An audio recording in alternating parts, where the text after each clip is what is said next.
The county could actually serve as a poster child. Maggie mentioned about the emergency medical services. We've had opportunities through the Drain Commissioner. We have fire authorities that were established years ago that are now having conversation about how they too can collaborate on a broader basis. Shared utilities under an authority model, intergovernmental agreements.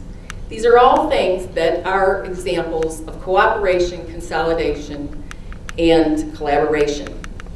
We have a unique opportunity based on our location and where we are in our organizational growth cycle as a county, as a region. We can learn from neighboring counties, aging suburbs, and dying urban areas. Additionally, we need to be open for business, creating a clear path for those desirous of doing business here. This can be supported by working towards one-stop permitting. We want to create an environment and process that is user-friendly, accessible, affordable, and truly one-stop. And finally, we need to explore a move to a county executive form of government. The current structure has one branch serving both the executive and legislative branch.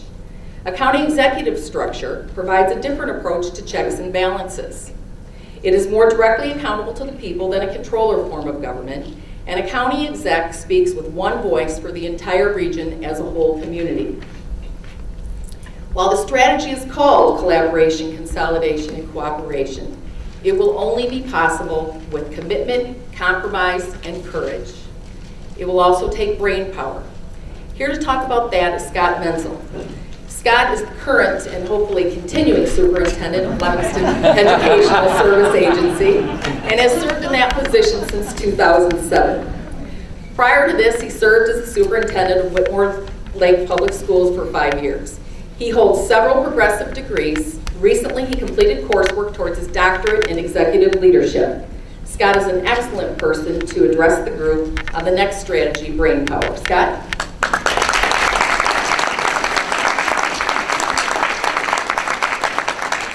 Thank you, Ann. Economic competitiveness begins with brain power. To ensure increased and sustainable prosperity, our community needs to develop a way to equip our leaders with 21st century skills and to support entrepreneurs and workers. We've got to change to the new economic realities in the 21st century. We've got to prepare our young people to be competitive in a global economy that's knowledge-based. In order to have a successful community, one with competitive and skilled workforce, or if we have a community like that, it converts brain power into wealth by harnessing effective innovation and supporting entrepreneurship. Those are the two areas of economic development that are critical: innovation and entrepreneurship. Innovation is increasingly a regional phenomenon, and competitive regions build effective innovation systems that in turn create climates in which new ideas sprout at rapid rates. Innovation provides the process, and entrepreneurship provides the temperament and skills. Together, they translate ideas into wealth by creating new products, new services, and new markets. It's exciting to live in an environment where those conditions are taking place. Under the brain power criteria or area, we've identified 5 broad strategies that we want to take some time to look at, and they're critical to our future. The first is investing in entrepreneurship training. And one of the things that's so positive about Livingston County is that we're not starting from scratch in a number of these areas. These are things that in some cases are already underway. So you may have heard of Leg Up, the Livingston Entrepreneurs Group United for Prosperity. It's a collaborative working through Clear University and other partners to provide an environment where we can train new and emerging entrepreneurs. We also need to train our leaders in 21st century skills for the new economy. If we really want to move Livingston County forward, we have to have people who are prepared with the skills necessary to articulate a vision of the future and to ensure that we're preparing our people to be successful in the global economy. Thirdly, and I would say probably from a long-term economic development standpoint, most important is the Great Start Collaborative, ensuring that every young child in Livingston County gets a great start in life. Studies have been done to demonstrate the return on investment. For every dollar you spend supporting children birth to 5, you save at least $7 and maybe as much as 17. In January, Tim Bartik of the Upjohn Institute published a book titled Investing in Kids. and he outlines the economic development benefit from investment in early childhood education. We have a Great Start Collaborative that's operating here in Livingston County, and for those who are interested in learning more about the importance of early childhood and its connection to economic development, I would invite you to a summit on April 29th right here at Crystal Gardens with Bill Millett. We would like to be able to engage the broader community in the conversation related to early childhood education. It's the foundation for ensuring that we have the brainpower necessary to make Livingston County a place to thrive in the new economy. Fourthly, we need to talk about innovating in education in our public school systems. Jamie Vollmer, in his book, Schools Can't Do It Alone, talks about the fact that we've got a systems problem. Our schools operate on an agrarian calendar. They're structured based on a Taylor model where we move kids in lockstep through the system. Yet in the 21st century knowledge-based economy, the world operates at a different pace. So we want to be able to look at things like year-round education, fast tracking for students who are able to master the content more quickly, and looking at flexible options so that we meet the needs of all our students. Finally, we need to develop educational and technology training programs to support growth in targeted economic clusters. Proper training will help ensure that we're as competitive as we can be in the 21st century. If we do these things, we will position Livingston County to thrive in the new economy. It's my privilege now to introduce Jessica Klum. She'll be talking about placemaking. Jessica is the Director of Sales and Catering for Crystal Gardens here, and she's been an active member of the Advantage Livingston Steering Committee. Jessica is one of those highly educated young people whom we would wish to attract and retain here in Livingston County.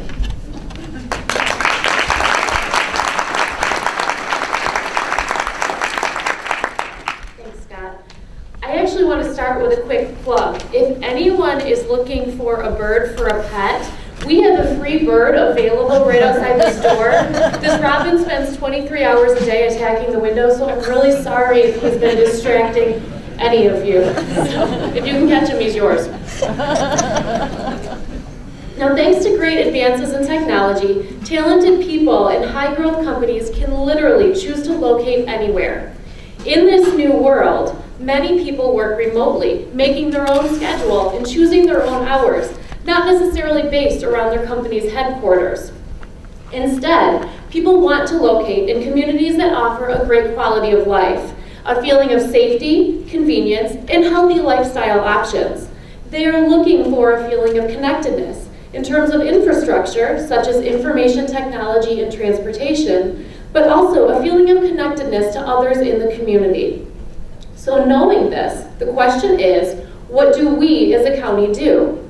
The answer is simple. We focus on placemaking. We actively seek to create unique and vibrant communities that enhance quality of life and also attract and retain talent in business. Through this planning process, 6 action items were devised to promote placemaking. First, we identified our current recreational opportunities. Our county is blessed with a plethora of recreation, including lakes, parks, bike and walking trails, and nature preserves. When today's young professional is choosing a community, recreation is definitely one of the top considerations. We need to actively promote the amazing opportunities that already exist in our county. We also need to promote art and cultural opportunities. From concerts to theaters to exhibits, the arts enrich community life and draw talented individuals in. It helps to promote a feeling of connectedness within the community. Our third action item is to become a wireless county, thus drawing in talent who need the ability to work anywhere, anytime. Now, one of the headlines on MSN this morning reads, Top 10 Cities for Cheap, Easy Commutes. Now guess what? There were no Michigan cities on that list. And guess what else? This concept of cheap, easy commutes, it's really popular with the young, talented workforce. We all know Livingston County is positioned near many metropolitan areas.